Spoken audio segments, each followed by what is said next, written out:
በዘንድሮ የዓለም የጸረ ሙስና ቀን የመንግስት ተቋማት እንዲሁም የህዝባዊ ድርጅቶች አመራሮች ሁሉም አመራር አግባብ ባለው አካል የተሾመ ሁሉ አመራር በእለቱ ሀብታቸውን ያስመዘግባሉ። በሶሪያ፣ በሊባኖስ፣ በጋዛና በዲፕሎማሲ ዓለም የተከሰቱት አበይት ኩነቶች የመካከለኛው ምስራቅና አካባቢ ውስብስብ የጂኦፖለቲካ ቁማር በግልጽ እያሳዩ ቀጥለዋል። በእንቅርት ላይ ጆሮ ገድፍ እንዲሉ የነበረው ቀውስ ሳይፈታ ሌሎች አዳዲስ ችግሮች ተደራርበውበት ሁኔታውን ይበልጥ አወሳስቦታል። በአውሮፓ ምድር የሰው አልባ አውሮፕላኖች እንደ ሰማይ ኮከብ ሌሊቱን በብርሃን ሲንቀሳቀሱ ለውበት እንጂ ለጥፋት በማይመስል መልኩ ሰማይ ላይ እንደ ልብ መሽከረከራቸው ከጀመሩ 4 ዓመታት ሊያስቆጥሩ ተቃርበዋል። ፍርድ ቤቶች የህፃናት የመኖርና በምቹ ሁኔታ የማደግ መብት ሊያስጠብቁ የሚችሉ ግልጽ ወጥና ተገማች የሆኑ የቀለብ ውሳኔዎች እንዲወስኑ የሚያግዝ ህግና አሰራር መዘጋጀት እንዳለበት ስለታመነ የፌዴራል ጠቅላይ ፍርድ ቤት የህፃናት ቀለብ አወሳሰን መመሪያ ቁጥር 01/2016 ዓ.ም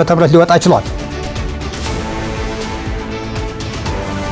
ሰላም ጤና ይስጥልን ውድ ተመልካቾቻችን፣ ሀገሬ ዜና ጀምሯል። የተለያዩ የሀገር ውስጥና ዓለም አቀፍ መረጃዎችን ይዘን ቀርበናል። ከመላ ስቱዲዮ ባልደረባዎቼ ጋር አብሬያችሁ ቆይታ የማደርገው እኔ ዳግም ተገኝ ነኝ። በመጀመሪያም አበይት መረጃዎችን አስቀደምን።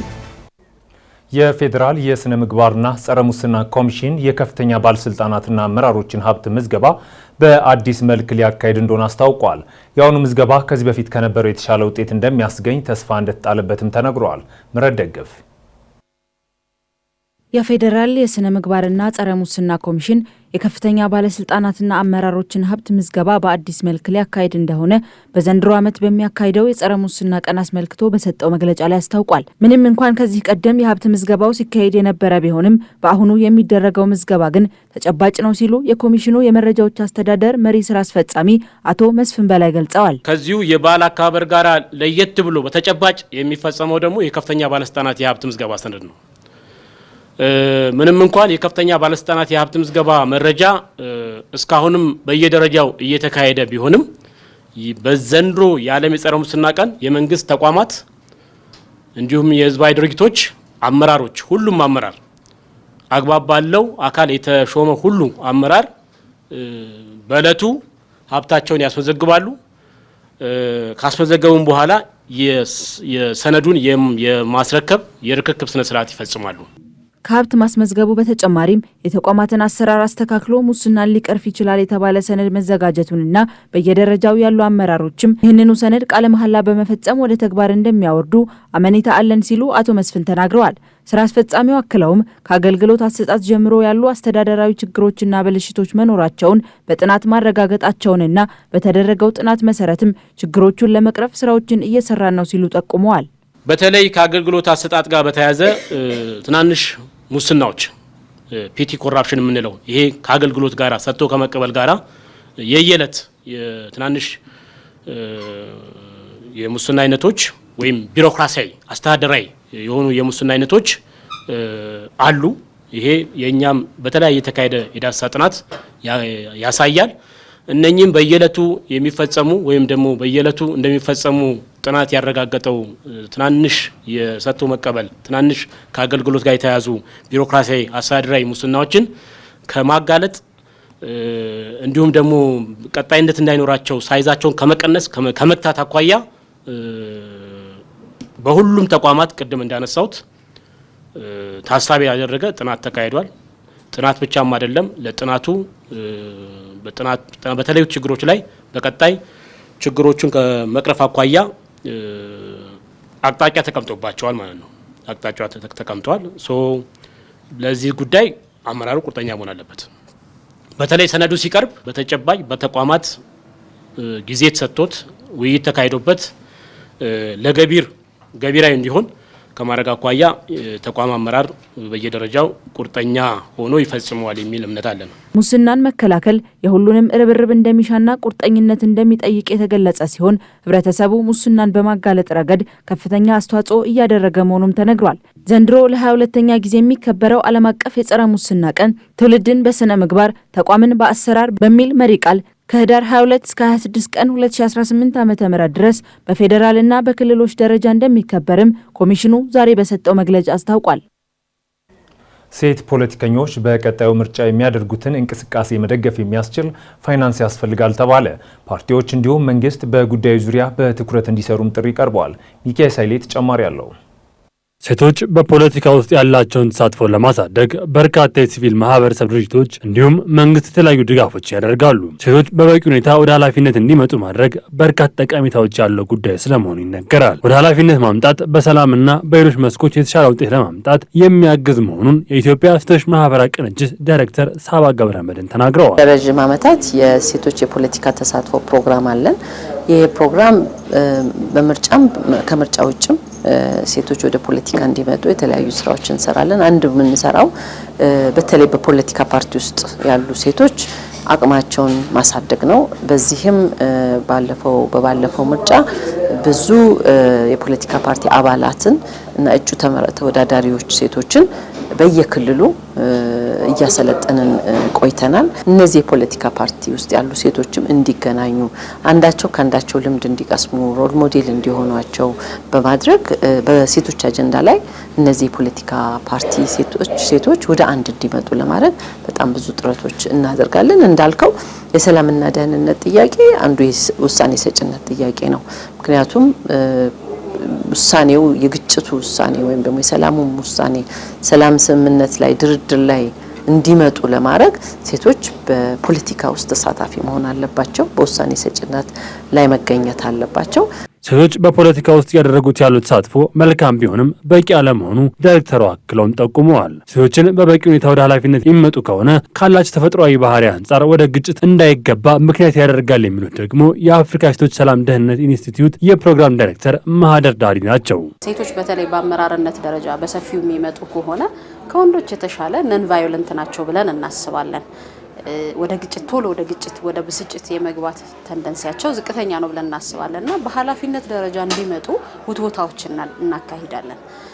በተለይ ከተቻለ 30% ካልሆነ 50% የከፍተኛው አመራርም የዝቅተኛው አመራርም ቦታ በሴቶች ቢሸፈን የተሻለ ሰላም ለሀገር መስራት ይቻላል ብለን እናስባለንና የፖለቲካ ተሳትፏቸው ከፍተኛ እንዲሆን በአመራርነት ደረጃ የላቀ ቦታ ይዘው እንዲመጡ የሊደርሺፕ ትሬኒንግም እንሰጣለን። የኮሚኒኬሽን ስኪል ትሬኒንግም እንሰጣለን። በተለይ ደግሞ ሴቶች በቅድሚያ ሰላምን እንዲመሩ የሰላም መሪዎች አምባሳደሮች እንዲሆኑ ትልቅ ስራ እየሰራን እንገኛለን ማለት ነው። በምርጫ ሂደት ላይ ሴቶች የመረጥ እንቅስቃሴ እንዲያደርጉ በክርክር ሂደቶች ላይ በንቃት እንዲሳተፉ ለማድረግ በሚሰራው ስራ ላይ የፋይናንስ እጥረት እንዳለ ያብራሩት የኢትዮጵያ ሴቶች ማህበራት ቅንጅት ዳይሬክተር ሳባ ገብረመድህን በበኩላቸው ለቀጣዩ ምርጫ አዳዲስ የፋይናንስ ምንጮችን ለመፈለግ ጥረት እንደሚደረግም ገልጸዋል። ፋይናንስ እያደረገን የነበረው የዩኤን ውመንና ዴሞ ፊንላንድ የሚባል በፊንላንድ ውስጥ የሴቶችን ተሳትፎ ለማሳደግ የሚሰራ ድርጅት ነው። እነዚህ ሁለት ድርጅቶች ብቻ ናቸው እስካሁን ድረስ የረዱን። ቀደም በነበረው ምርጫ ጊዜም ሌሎች አጋሮች ረድተውን የዚህ የመራጮች ቅስቀሳ ወይም ደግሞ የቮተርስ ኤጁኬሽኖችን ሰርተናል። በታዛቢነትም ተሳታፊ ሆነን ከሴኮዬ ጋር ሰርተናል። ዲቤት ላይ ክርክሮች ላይ እንዲሳተፉ ሚዲያ ቅስቀሳዎች ላይ ፓርቲዎቹ በሚያደርጓቸው ቅስቀሳዎች ላይ ወጥተው እንዲታዩ አንዳንድ ጊዜ ብናሰለጠናቸውም እነዚህ ቦታዎች ላይ እድል አያገኙም። ሪሶርሱ ትንሽ ስለሆነ ያቺ ትንሿ ሪሶርስ ለወንዱ ነው የምትሄደው ለሴቷ ስላልሆነ፣ ስለዚህ እነሱም ወደዛ መምጣት እንዲችሉ የተቻለውን ያህል ጥረት ማድረጋችን እንቀጥላለን። እስካሁን ያሉ ዶነሮች እነዚህ ናቸው፣ ግን ሞር ፋይናንስ እንደሚያስፈልግ እንረዳለን። እሱን ሞቢላይዝ ለማድረግ ጥረት እያደረግን እንገኛለን። የእስራኤል መከላከያ ኃይል በሶሪያ ጥቃት መፈጸሙ ተሰምቷል። እስራኤል ለስጋት የሚዳርጓት ጉዳዮች ላይ እርምጃ መውሰዷን እንደምትቀጥል ስታስታውቅ ጉዳዩ ኢራንንም የሚመለከት መሆኑ ተነግሯል። ተጨማሪ አለን። በሶሪያ፣ በሊባኖስ፣ በጋዛና በዲፕሎማሲ ዓለም የተከሰቱት አበይት ኩነቶች የመካከለኛው ምስራቅን አካባቢ ውስብስብ የጂኦፖለቲካ ቁማር በግልጽ እያሳዩ ቀጥለዋል። በእንቅርት ላይ ጆሮ ገድፍ እንዲሉ የነበረው ቀውስ ሳይፈታ ሌሎች አዳዲስ ችግሮች ተደራርበውበት ሁኔታውን ይበልጥ አወሳስቦታል። በሶሪያ ደማስቆ የገጠር አካባቢ በምትገኘው ቤት ጂን መንደር ጎሲቀድ የእስራኤል ጦር በከባድ መሳሪያ የተደገፈ ወታደራዊ ጥቃት ፈጽሟል። የእስራኤል ኃይሎች የሶሪያን ድንበር ድንበር ጥሰው ወደ መንደሩ በመግባት የፈጸሙት ይህ ጥቃት ከአካባቢው ነዋሪዎች ጋር ከባድ ግጭት አስከትሏል። ጥቃቱ ድንገተኛ የድንበር ተኩስ ልውውጥ ሳይሆን የእስራኤል ጦር ወደ ሶሪያ ግዛት ዘልቆ በመግባት ያከናወነውና በመድፍ እንዲሁም በሚሳኤል የታገዘ ወታደራዊ ዘመቻ መሆኑ ታውቋል። የአካባቢው ምንጮች እንደገለጹት ወደ መንደሩ የገባው የእስራኤል ኃይል ከነዋሪዎችና ከአካባቢው ታጣቂዎች ጋር ግጭት ውስጥ ገብቷል። ወታደሮቹ በስፍራው በመከበባቸው እስራኤል ኃይሏን ለማውጣት የአየር ድብደባና የመድፍ ጥቃት ፈጽማለች። የኦፕሬሽን ግን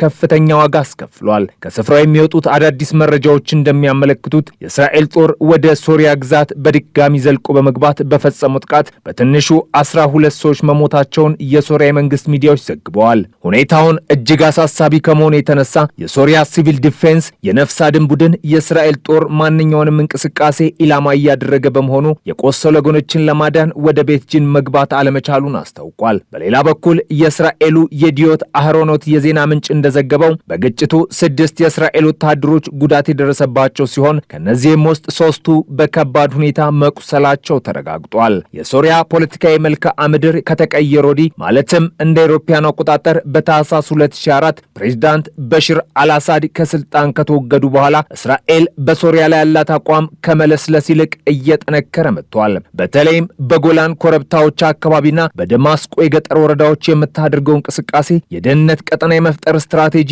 አካል መሆኑን በርካቶች ይስማሙበታል። ጠቅላይ ሚኒስተር ቤንያሚን ኔታንያሁ በቅርቡ ወደ ሶሪያ ግዛት ዘልቀው በመግባት ከወታደሮቻቸው ጋር መታየታቸው ለሶሪያ መንግስትም ሆነ ለቀጠና ያስተላለፉት መልእክት ግልጽ ነበር። ይህ መልእክት እኛ የምንፈልገውን ከማድረግ ወደ ኋላ አንልም የሚል የኃይል ቋንቋ የያዘ ነው ሲል መረጃው አክሏል። የሶሪያ አዲሱ ፕሬዝዳንት አህመድ አልሻራ መንግስት ከ14 ዓመታት የእርስ በርስ ጦርነት በኋላ የአገሪቱን ለማረጋጋትና ኢኮኖሚውን ለመታደግ በሚታትርበት በዚህ ወቅት ከእስራኤል ጋር ያለው ግንኙነት ቁልፍ ጉዳይ ስለመሆኑ ነጋሪ አያሻውም። ሶሪያ እስራኤል በቀጥታ ስትፋለም ለነበረው የሊባኖስ ታጣቂ ቡድን ሄዝቦላህ ዋነኛ መተላለፊያ ነበረች። እስራኤልም ሶሪያ ዳግም የኢራንና የሄዝቦላህ ግንኙነት መስመር አካል እንዳትሆን ትሻለች። ለዚህም በሶሪያ ውስጥ ያሉ እንቅስቃሴዎችን በትኩረት እንድትከታተል ከማድረግ ባለፈ ጥቅሜን እያስከብርልኛል የምትለውን እርምጃ ከመውሰድ ወደ ኋላ እንደማትል አስታውቃለች።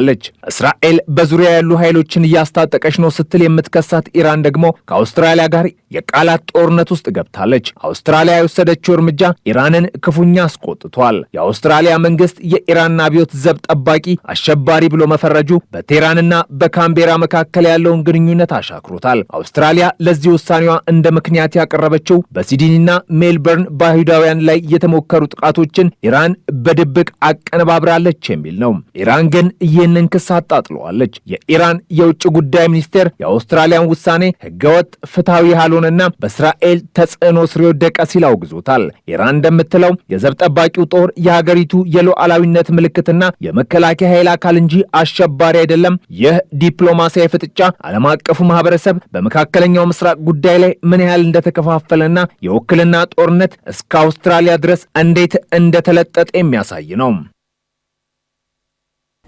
የሩሲያው ፕሬዝዳንት ቭላድሚር ፑቲን ዩክሬን 4ቱን ግዛቶች የምትሰጠን ከሆነ ጦርነቱን እናቆማለን ሲሉ ተናገሩ።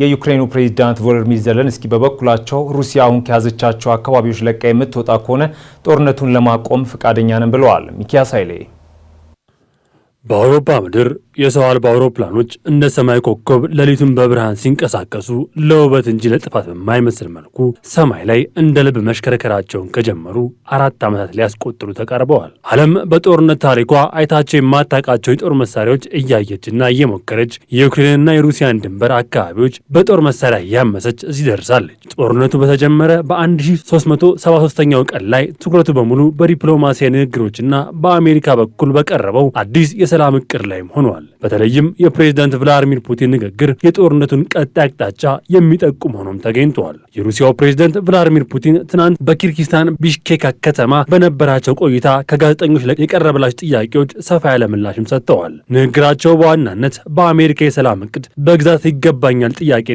በዓለም ኢኮኖሚ ላይ ያተኮረም ነበር። ፑቲን የአሜሪካው ፕሬዝዳንት ዶናልድ ትራምፕ አስተዳደር ያቀረበውን ባለ 28 ነጥብ የሰላም እቅድ አስመልክቶ ሲናገሩም ይህ እቅድ ዝም ብሎ ረቂቅ ብቻ ሳይሆን ለውይይት የቀረበ የቀረበ ጉዳዮች ስብስብ ነው ብለዋል። በቁም ነገር ተቀምጠን ልንወያይበት ይገባል ያሉት ፕሬዝደንቱ የአሜሪካ ሀሳብ ለተኩስ አቁም ስምምነትና ለሰላም ድርድር መነሻ ሊሆን ይችላልም ሲሉም ተናግረዋል። ፕሬዝደንት ፑቲን ያስቀመጡት ቅድመ ሁኔታ እንዲሁም ማስጠንቀቂያ ለድርድሩ መልካም ሀሳብ ያላቸው ቢመስሉም በርካታ ጉዳዮች ቅድመ ሁኔታን አስቀምጠዋል። ለድርድሩ ፈቃደኛ ቢመስሉም ፑቲን ያስቀመጡት ቅድመ ሁኔታ ግን እጅግ ጠንካራ መሆኑ እየተነገረም ይገኛል። የዩክሬን ጦር ሩሲያ የራሴ ናቸው ከምትላቸው 4 ክልሎች ዶኔትስክ፣ ሉሃንስክ፣ ከርሰንና ዛፖርጂያ ሙሉ ለሙሉ ካልወጣ ሰላም እንደማይኖርም ተናግረዋል። የአሜሪካ እቅድ ግን ከነዚህ 4 ግዛቶች መካከል 2ቱን ወደ ዩክሬን እንደሚመልሱ የሚጠይቅ ስለመሆኑ ቀደም ሲል የወጡ መረጃዎች ይጠቁማሉ። ፑቲን ግን የዩክሬን ወታደሮች አሁን ከያዙትና እኛ የራሳችን ናቸው ከምንላቸው ግዛቶች ለቀው ከወጡ ግጭቱ ወዲያውኑ ይቆማሉ ሲሉ ተናግረዋል። ነገር ግን ወታደሮቻቸውን የማያስወጡ ከሆነ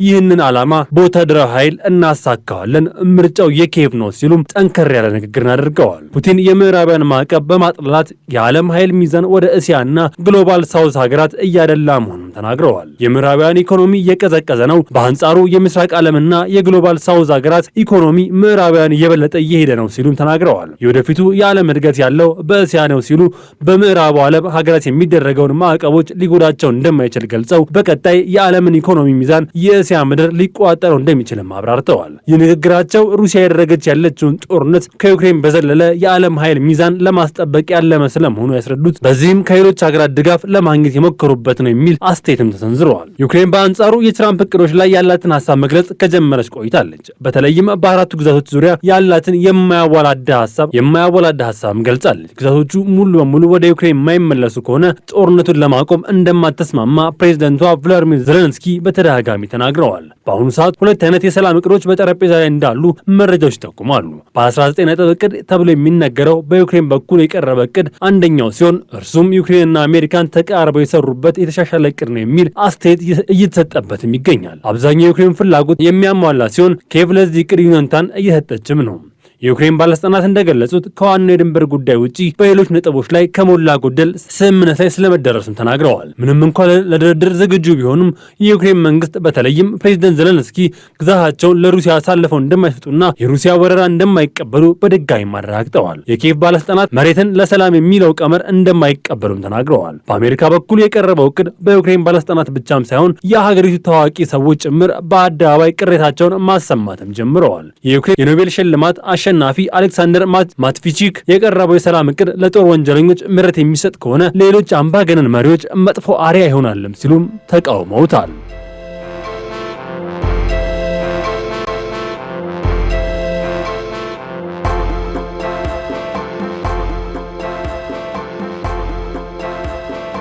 ውድ ተመልካቾቻችን ሀገር ዜና እንደቀጠለ ነው። አጫጭር ወዳልናቸው መረጃዎች አለፍን። የኢትዮጵያ ብሔራዊ ባንክ ለደቡብ አፍሪካው ስታንዳርድ ባንክን ወኪል ጽህፈት ቤት ፈቃድ መስጠቱን አስታውቋል። የባንኩ የውክልና ጽህፈት ቤት በአዲሱ የኢትዮጵያ የባንክ አዋጅ ስር ፈቃድ ያገኘ የመጀመሪያዎች ተቋም እንዲሆንም አድርጎታል። ብሔራዊ ባንክ አክለውም ይህ የፈቃድ እድሳት አዲሱ የቁጥጥር ስርዓት መጀመሩን የሚያመለክት ሲሆን የውጭ ባንኮች የውክልና ጽህፈት ቤቶች ቁጥጥርም ከዚህ በኋላ ሙሉ በሙሉ ወደ ብሔራዊ ባንኩ መሸጋገሩንም ገልጿል። የኢትዮጵያ ብሔራዊ ባንክ ከዚህ ቀደም ከንግድና ቀጠናዊ ትስስር ሚኒስቴር ፈቃድ አግኝተው ሲሰሩ የነበሩ የውጭ ባንኮች የውክልና ጽህፈት ቤቶችን ፈቃድ በድጋሚ መስጠት እንደጀመረም በመግለጫው አስታውቋል።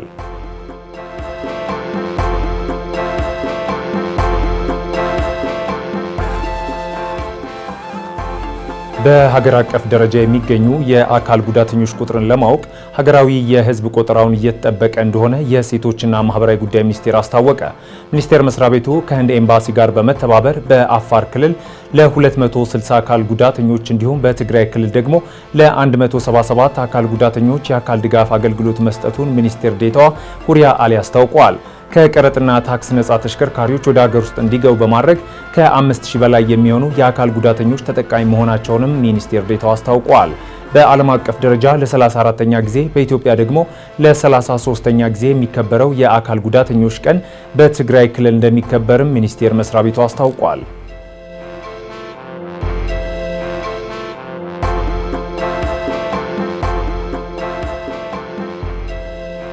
አባይ ባንክ ከባቢያዊ ማህበራዊና አስተዳደራዊ ዘርፎች ላይ በትብብር ለመስራት ከጀርመኑ ዓለም አቀፍ የልማት ትብብር ድርጅት ጋር የመግባቢያ ስምምነት ተፈራረመ።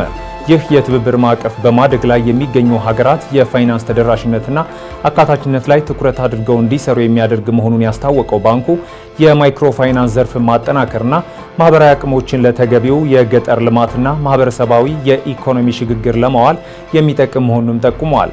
አባይ ባንክ በኢትዮጵያ የአየር ንብረት ለውጥን መቋቋም የሚችል ኢኮኖሚ በመገንባት ሂደት ውስጥ በካይነት የሌላቸውን የቢዝነስ ዘርፎች በልዩ ሁኔታ ፋይናንስ የሚያደርግበት ግሪን ባንኪንግ የተሰኘ አገልግሎት እየሰጠ መሆኑንም አስታውቋል። በሁለቱ አጋር አካላት የሚተገበሩ የዘላቂ ልማት ፋይናንስ ተግባራትም በጀርመን ፌዴራል መንግስት የኢኮኖሚና ልማት ትብብር የፋይናንስ ድጋፍ የሚደረግ መሆኑ ተነግሯል።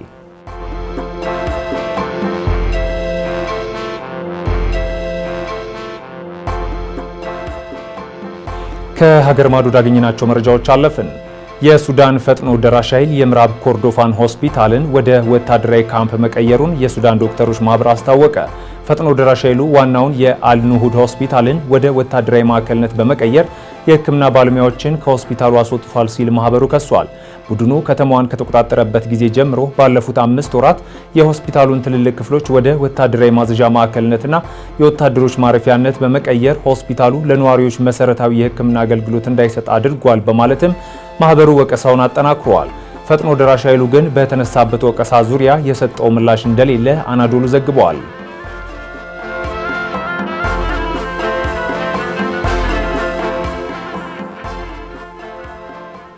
ፈረንሳይ ከሩሲያ ጋር ጦርነት ሊጀመር ይችላል በሚል ፍራቻ የብሔራዊ አገልግሎትን በድጋሚ ልትጀምር መሆኑ ተነገረ። ፈረንሳይ ከሩሲያ ጋር ግጭት ሊፈጠር ይችላል በሚል ስጋት የተወሰነ የወታደራዊ አገልግሎቶችን ዳግም ልትጀምር እንደሆነ ተሰምተዋል። ከተቋረጠ ከ25 ዓመታት በኋላ ዳግም በሚጀመረው ወታደራዊ አገልግሎት የሚሳተፉ ወጣቶችም ለ10 ወራት እየተከፈላቸው በፍቃደኝነት ወታደራዊ ስልጠና እንዲያገኙ ይደረጋል ነው የተባለው። ተሳታፊዎችም በወር እስከ 800 ዩሮ ይከፈላቸዋል። አደጋን ለማስወገድ ብቸኛው መንገድ መዘጋጀት ነው ያሉት የፈረንሳዩ ፕሬዝዳንት ኢማኑኤል ማክሮን ከተወሰኑ ወራት በኋላ አገልግሎቱ ተግባራዊ መደረግ እንደሚጀምር አስታውቀዋል። ፈረንሳይ በአሁኑ ጊዜ 200,000 ቋሚና ተጨማሪ 47,000 ተጠባባቂ ወታደሮች ያሏት ሲሆን አዲሱ ቅድም የተለያዩ ባለሙያዎችን፣ ተጠባባቂ ወታደሮችና በጎ ፈቃደኞችን ያካተተ እንደሚሆን ቢቢሲ ዘግቧል።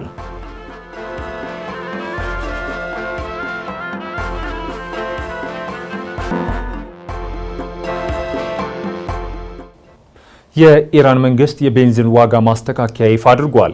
አዲሱ ማሻሻያ ዜጎች በየወሩ ከተፈቀደላቸው ኮታ በላይ ለሚጠቀሙት ነዳጅ ከፍተኛ ዋጋ እንዲከፍሉ ያስገድዳል። ኃይለ ገብርኤል ታደሰ ያዘጋጀውን ደምሰው ሽፈራው እንደሚከተለው ያቀርበዋል።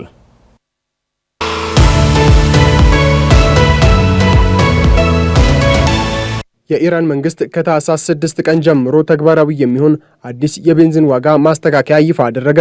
ይህ ማስተካከያ በሀገሪቱ የረጅም ጊዜ የነዳጅ ድጎማ ስርዓት ላይ ሶስተኛው የዋጋ እርከን የሚጨምር ሲሆን ዜጎች በየወሩ ከተፈቀደላቸው ኮታ በላይ ለሚጠቀሙት ነዳጅ ከፍተኛ ዋጋ እንዲከፍሉ ያስገድዳል። በአዲሱ መዋቅር መሰረት አሽከርካሪዎች በየወሩ የሚያገኙት 60 ሊትር የድጎማ ቤንዚን በነበረው ዋጋ ማለትም በ1 ሊትር 15000 ሪያል ወይንም በኢራን የውጭ ምንዛሬ ገበያ 4 የአሜሪካን ሳንቲም ገደማ እንዲቀጥል ተደርጓል።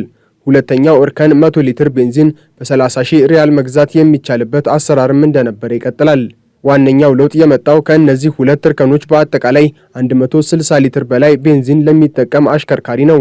ማንኛውም ከዚህ ኮታ በላይ የሚደረግ የቤንዚን ግዢ በአዲሱ ሶስተኛው እርከን ዋጋ ማለትም በ1 ሊትር 50,000 ሪያል እንዲከፈል ይደረጋል።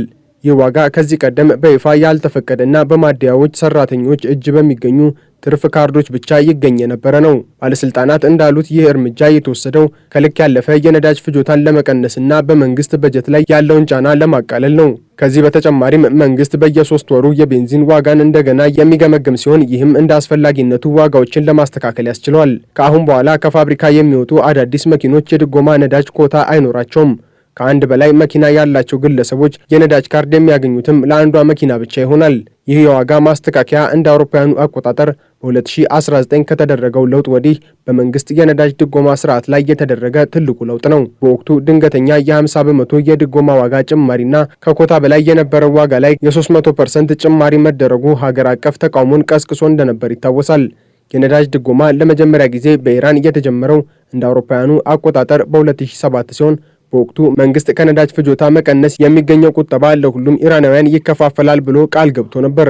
ነገር ግን እየጨመረ ከመጣው የኢኮኖሚ ጫና ጋር ተያይዞ ለመካከለኛውና ከፍተኛ ገቢ ላላቸው ዜጎች ይደረግ የነበረው ክፍያ እንዲቋረጥ ተደርጓል። ከመንግስት ጋር ቅርበት ያላቸው አንዳንድ የኢኮኖሚ ባለሙያዎች አሁን ያለው የቤንዚን ዋጋ ከእውነተኛው ውጪ እጅግ በጣም ያነሰ ነው ሲሉም ይከራከራሉ።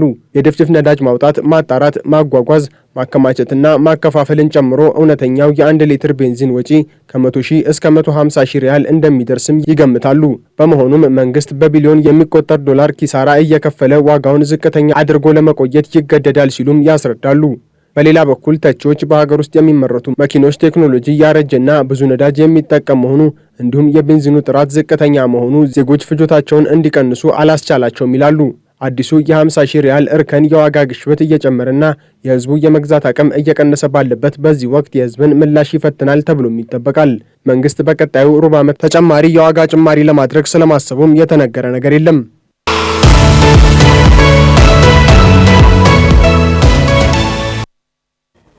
ህጻናት በተለያዩ ምክንያቶች ከእናታቸው ወይም ከአባታቸው ላይኖር የሚችሉበት አግባብ ይፈጠራል። በመሰል ሁኔታዎች ውስጥም ቀለብ እንዲቆረጥ ህግ ያስገድዳል። ቀለብ እንዴት ይቆረጣል? የክፍያ መስፈርቱስ ምንድን ነው? የዛሬው ከጠበቃው ጋር ጥንቅራችን ትኩረት ነው። ተከታትለን እንመለስ። ጤና ይስጥልን። ጠበቃ እንዳርጌ ካሴ ነኝ። ስለ ህጻናት ቀለብ አቆራረጥ ህግ ነክ መረጃ ላካፍላችሁ። አሁን ስራ ላይ ባለው ህገ መንግስት አንቀጽ 9 ንዑስ 4 መሰረት ሀገሪቱ ያጸደቀቻቸው የህፃናት መብቶችን የሚመለከት ዓለም አቀፍ ስምምነቶች የሀገሪቱ ህግ አካል እንደሆኑ በተጠቀሰው አግባብ ፍርድ ቤቶችን ጨምሮ በመንግስት አካላት የሚወጡ ህጎችን ከላይ ከተጠቀሱ ስምምነቶች ጋር የማጣጣምና አሰራሮችን መዘርጋት አስፈላጊ ሆኖ በመገኘቱ ፍርድ ቤቶች የህፃናት መብቶችን የማስከበር ወይም የመተግበር ግዴታ ካለባቸው አካላት ዋነኛ እንደመሆናቸው መጠን በህፃናት መብቶች ኮንቬንሽን ቁጥር 3 ንዑስ 1 እንዲሁም በአፍሪካ የህፃናት መብቶችና ደህንነት ቻርተር ቁጥር 4 ንዑስ 1 እንደ ሌሎቹ የመንግስት የሥራ ክፍሎች ህፃናትን በሚመለከቱ ጉዳዮች ላይ የህፃናትን ጥቅምና ደህንነት የሚያስጠብቅ አሰራር መዘርጋት እንደሚገባው በመመልከቱ ፍርድ ቤቶች የህፃናት የመኖርና በምቹ ሁኔታ የማደግ መብት ሊያስጠብቁ የሚችሉ ግልጽ፣ ወጥና ተገማች የሆኑ የቀለብ ውሳኔዎች እንዲወስኑ የሚያግዝ ህግና አሰራር መዘጋጀት እንዳለበት ስለታመነ የፌዴራል ጠቅላይ ፍርድ ቤት የህፃናት ቀለብ አወሳሰን መመሪያ ቁጥር 01/2016 ዓ.ም ሊወጣ ችሏል። ርዕሰ ጉዳያችን የህፃናት ቀለብ አቆራረጥን የሚመለከት በመሆኑ ህፃን ማለት ከጽንስ ጀምሮ ከ18 ዓመት በታች የሆነ ሰው ማለት እንደሆነ በመመሪያው የትርጓሜ ክፍል ተገልጧል። በመመሪያው መሰረት ቀለብ የሚቆረጠው እድሜው ለአካለ መጠን የደረሰ ነገር ግን በበሽታ በአካል ጉዳተኝነት ወይም በሌላ አሳማኝ ምክንያት ለህይወቱ አስፈላጊ ነገሮች ማግኘት ላልቻለ ሰው ቀለብ ሊወሰን ይችላል። ቀለብ ማለት ቀለብ ሰጪ ለቀለብ ተቀባዩ የሚከፍለው ለህፃኑ እንክብካቤ፣ ጥበቃና ጥቅም የሚውል በመሰረቱ በጥሬ ገንዘብ ወይም በልዩ ሁኔታዎች በአይነት የሚከፈል ክፍያ መሆኑን መመሪያው ገልጧል።